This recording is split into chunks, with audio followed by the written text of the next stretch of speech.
pastor Igor aquí y esta es la serie de soteriología. Los primeros dos componentes de Ordo Salutis, elección y predestinación, van juntos. Básicamente son términos sinónimos, pero los separamos porque enfatizan diferentes aspectos del decreto de Dios. Dios escogió a un pueblo para salvación, por eso son predestinados para ser salvos.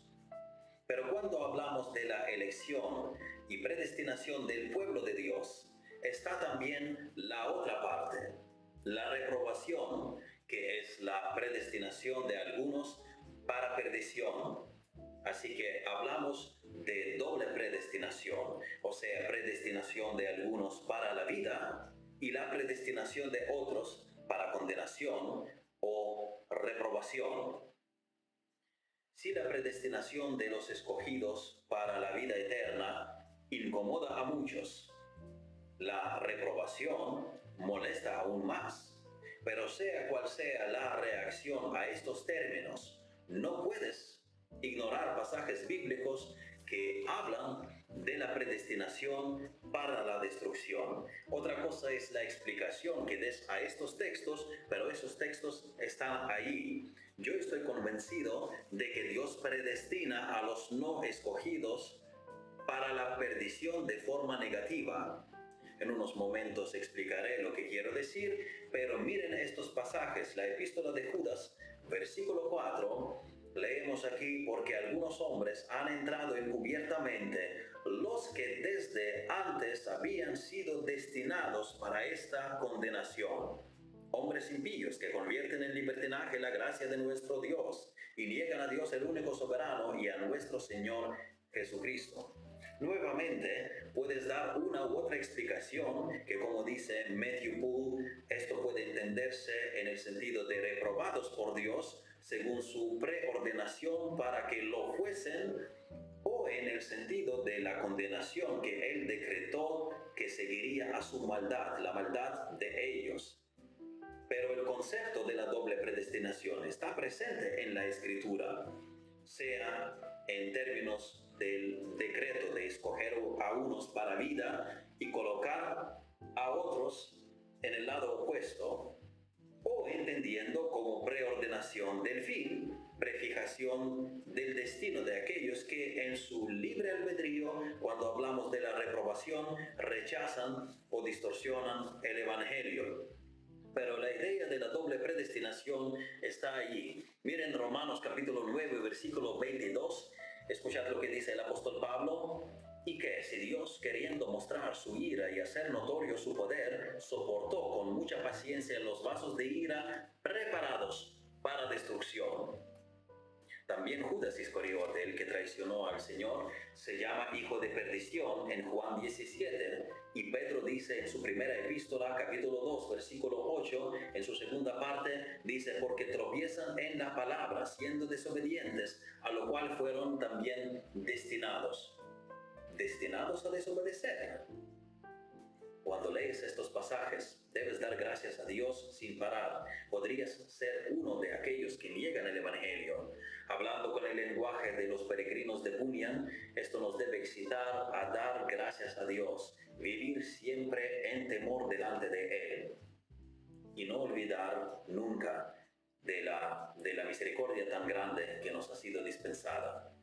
John Gill, comentando sobre este versículo de 1 de Pedro 2:8, dice en sus comentarios: Él, o sea Jesucristo, la piedra del ángulo, Él fue puesto en el consejo y propósito de Dios tanto para el levantamiento de algunos como para el tropiezo y caída de otros, y también a esa desobediencia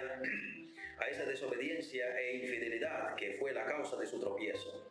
Porque así como hay algunos a quienes Dios designó y preordenó para creer en Cristo, a quienes ha determinado otorgarles verdadera fe en Él, y que la tienen como un don puro, como consecuencia de tal designación, así también hay otros a quienes ha determinado dejarlos en esa desobediencia e infidelidad en la que los trajo y recluyó la caída, por la cual tropiezan con Cristo y su palabra, y como consecuencia de ello perecen justamente. Pero este no es el caso de todos. Hay algunos que son objeto de gracia y favor distintivos. hasta aquí. Así que tenemos predestinación para la vida eterna y tenemos la predestinación, o sea, tenemos también la reprobación, la predestinación para la perdición. Tenemos la doble predestinación. Unos son predestinados para la gloria, otros son predestinados para la condenación. Ahora, si os recordáis, dije que yo personalmente creo que Dios predestinó a los no escogidos a la destrucción de forma negativa, y es que hay dos maneras de ver la doble predestinación positiva y doble predestinación positiva negativa. Positiva y positiva negativa. ¿Qué es eso de positivo y negativo? Se refiere a la naturaleza de iniciativa divina en la predestinación. Son términos teológicos que nos ayudan con una sola o con un par de palabras definir en qué creemos, expresar lo que creemos. Hay muchos términos teológicos que definen las doctrinas esenciales, términos que en sí no están en la Escritura, pero su concepto sí está. Aparte de la Trinidad, tenemos la encarnación de Jesucristo, está la frase el verbo se hizo carne en el Evangelio de Juan, pero no la palabra encarnación en sí, la omnipresencia de Dios, expiación vicaria, las 5 solas. Está la verdad de ellas, pero no la denominación técnica, no un vocablo literal, y así sucesivamente. Pero la doble predestinación positiva sostiene que Dios interviene con igual iniciativa para ordenar a los escogidos a la vida eterna, acción positiva, y a los no escogidos a la condenación, acción positiva también. La doble predestinación positiva negativa afirma que Dios elige activamente a los salvos, que es acción positiva nuevamente, pero para los no escogidos les omite, los pasa por alto o los permite que sigan camino hacia el castigo que ya merecen por su pecado, omisión o acción negativa en este caso. Dios no les coloca a la destrucción desde un sitio neutral donde estaban todos.